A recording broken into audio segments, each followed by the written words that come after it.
nakalimutan kong prom day para ngayon. Pero hindi ako nakalimutan ng mga kaibigan ko. Dinalhan ako at nasama ko this morning before we went inside the church. Nasa harap kami ng simbahan, nag-blessings nito. Yan. Meron ako. Maganda na rin yung may kaibigan ka na, kaibigan talaga. Hindi yung kaibigan na behind you, hindi na. Yung kaibigan talaga.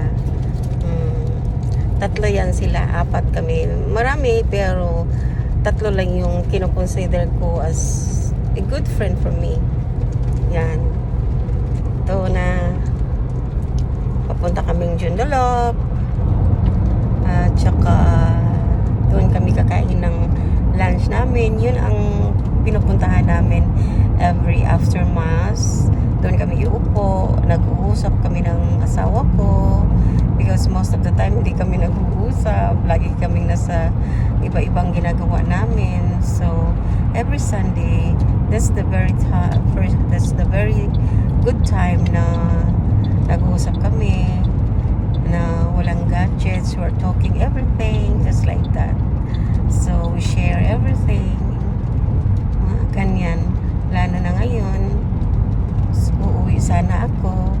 He give me an opinion and advice. Kaming dalawa sana, pero surely na hindi na siya pwede because of his health. So worried din siya sa akin kung uuwi ako.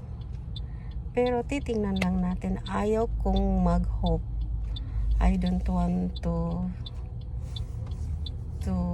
say that I really have to go home. Gusto ko na sasabihin ko sa sarili ko, whatever happens when that day comes. Kasi inoobserbahan pa namin yung